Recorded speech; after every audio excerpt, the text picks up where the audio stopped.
भैया आप सीतापुर से आए हो ना? जी जी सर। अच्छा, थोड़ा सा आप पिताजी के बारे में बताओ। कुछ दिन पहले हम लोग उनका किडनी का इलाज किए थे और लगभग कितना दिन हो गया इलाज मेरी दवा बंद हुए? हम लगभग 2 महीने ज्यादा हो गए। 2 महीने से ज्यादा हो गया। हाँ। बीच बीच में आप टेस्ट कराते हो? हाँ, हम हर महीने पे एक बार कराते हर महीने कराते हो। अभी जो जल्दी कराए हो आप, हैं। ये रिपोर्ट कितनी है? क्रिएटिनिन यूरिया का लेवल बता सकते हो? क्रिएटिनिन 0.73 था।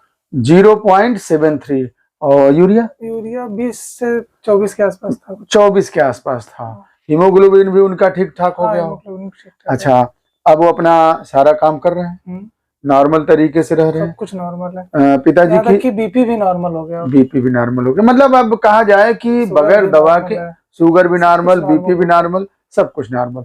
और अपना वो सामान्य दिनचर्या कर रहे हैं, कोई समस्या नहीं है। ड्यूटी सर्विस में है क्या कहीं? नहीं, प्राइवेट जॉब। अच्छा, प्राइवेट जॉब करते हैं। साथियों देखिए, अच्छा जब हम लोग का इलाज जो शुरू हुआ था वो कब हुआ था, याद है तुमको? वो दीपावली के आसपास, दीपावली के एक दिन पहले ही दवाई लेने में आए थे। दीपावली 2024। और आज है, मान लो आज 1 अप्रैल है। 1 अप्रैल 2025 है। लगभग 5 महीने से ज्यादा हो गया। 5 महीने से ज्यादा हो गया। दवा मेरी कितने दिन चली? लगभग मुश्किल से मुश्किल 1.5-2 महीने। 2 महीना। और जब शुरू शुरू में हम लोगों का जैसे इलाज कराने आए थे, तो उस समय की थोड़ा स्थिति बता दो।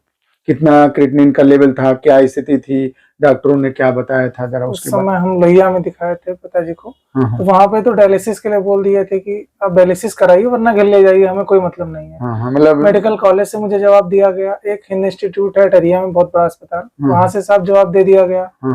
इतना सब निराश होने के बाद तब हमें आपके बारे में जानकारी हुई, तब हम यहाँ आए थे।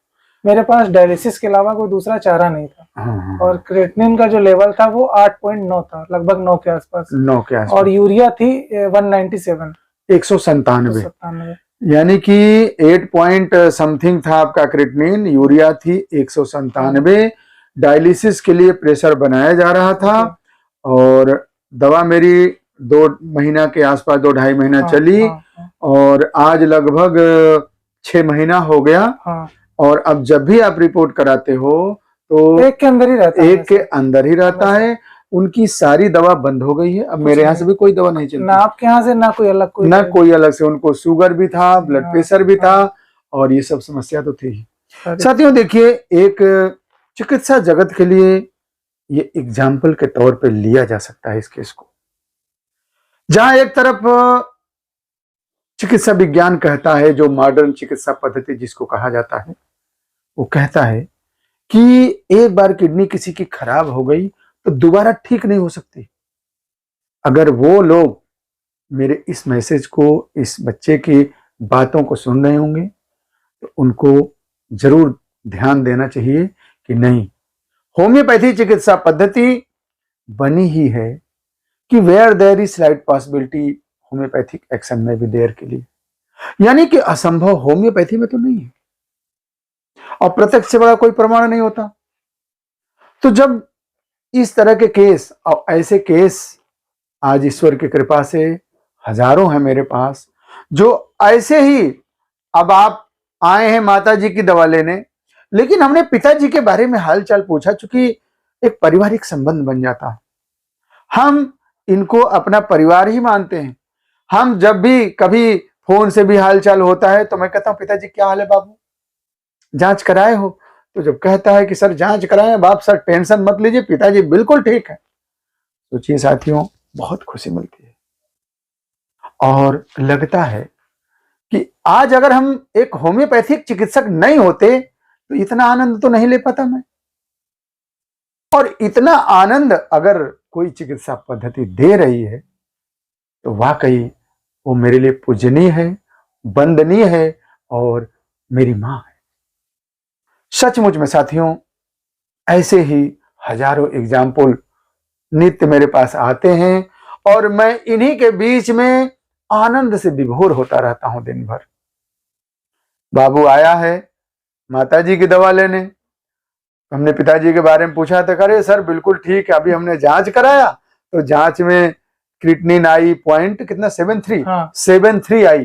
0.073, यानी 1 से नीचे। सोचिए कहाँ 8 से ऊपर, कहाँ अफरा तफरी, कहाँ बिल्कुल लगा था कि अब तो इस दुनिया में कुछ बचा ही नहीं है, सब खत्म हो गया। और आज पिताजी सामान्य रूप से सारा काम कर रहे हैं। अब ये बच्चा बता रहा था कि सर हमें बहुत सहयोग मिल गया, पिताजी अब काम पे भी जाते हैं, नहीं तो मेरे ऊपर बड़ी जिम्मेदारी हो गई थी। इतना छोटा बच्चा, अगर पिताजी की तबीयत खराब हो जाए तो जरा कल्पना करिए कि घर पे कितना बड़ा जिम्मेदारी इस बच्चे के ऊपर आ गई। लेकिन मैं धन्यवाद करना चाहता इस बच्चे को भी कि उस विकट परिस्थिति में जिस तरह से पिताजी की इसने सेवा की, जिस तरह से रो करके, कारुणिक हो करके, और आगे कहता था सर मेरे पिताजी को ठीक कर लीजिए। तो मैं बजरंगबली से ही प्रार्थना करता था, हे प्रभु किसी तरह से आराम दे दो, ठीक कर दो। और आज देखिए 5 महीना हो गया, जब भी रिपोर्ट कराई जाती है तो नॉर्मल नॉर्मल नॉर्मल। ये क्या है? होम्योपैथिक चमत्कार है। तो सचमुच में साथियों, अगर आप विश्वास के साथ अगर किसी भी अच्छे होम्योपैथिक चिकित्सक से जुड़ते हैं तो आपके जीवन में भी ऐसे ही आनंद के क्षण आ सकते हैं। तो मैं तो यही कहूंगा कि आप लोग विश्वास रखें, थोड़ा धैर्य रखें। कभी कभी ऐसा होता हम लोगों के भी इलाज में, कभी कभी कोई पेशेंट हम लोगों के ऊपर गुस्सा भी हो जाता, तो मैं समझाता हूं कि थोड़ा धैर्य रखिए। हर केस एक तरह से नहीं होते हैं, कुछ केस ऐसे होते हैं जहां पे कुछ और भी कई कॉम्प्लिकेशंस होते हैं, तो वहां पे हम लोगों को थोड़ा दूसरा स्ट्रेटजी बनाना पड़ता, थोड़ा टाइम भी लग सकता है। तो आप लोग ये जरूर ध्यान रखें कि ठीक होगा, ठीक होता है। अगर किसी ने आपको कुछ भी कहा है कि नहीं ठीक होगा, तो मैं यही कहूंगा कि हमारे कुछ एग्जाम्पल, और मैं अभी इस मैसेज के डिस्क्रिप्शन में आपको मोबाइल नंबर भी दूंगा। एड्रेस भैया बता ही दिया, सीतापुर का रहने वाला है, आपको मोबाइल नंबर भी मिलेगा, आप जब चाहें तब बात कर सकते हैं। और सबसे बड़ी चीज है कि हम तो यही कहेंगे कि पेशेंट के घर जा करके भी आप देखा जा सकता है। हमारे घर आइए, देखिए पिताजी को, सारी रिपोर्टें हम दिखा देंगे, पुरानी सारी चीजें आप देख सकते हैं। तो खुद देखिए, दिल में जगह हम लोग ऐसे बनाते हैं कि खुशी खुशी पेशेंट सब कुछ। और हम इसलिए ये मैसेज देते हैं कि हमारे ऐसे भाई जिन्हें दुर्भाग्यपूर्ण तरीके से ईश्वर ने इस तरह की बड़ी समस्या दे दी है, जिनकी किडनी में दिक्कत हो गई है और कहा जाता है कि किडनी तुम्हारी खराब हो गई, अब ठीक नहीं होगी, डायलिसिस कराओ, ट्रांसप्लांट कराओ। ऐसे हमारे भाई जब इस मैसेज को देखेंगे तो उनको एक ऊर्जा का संचार होगा, एक जीने का सहारा मिलेगा। और कहा जाता है ना कि सोचने के सोच में संकोच ही निसंकोच असंतोष लेकर के आता है। तो सोचने के सोच में संकोच मत करिए, आप होम्योपैथी चिकित्सा पद्धति से जुड़िए और आप ऐसे ही चेहरे पर मुस्कुराहट आपकी भी आ सकती है। आप पूरा सहयोग करेंगे, हम लोग आपकी सेवा के लिए सदैव तत्पर रहेंगे। साथियों बहुत बहुत धन्यवाद, ऐसे ही आप लोगों की सेवा मैं करता रहूंगा। बहुत बहुत धन्यवाद।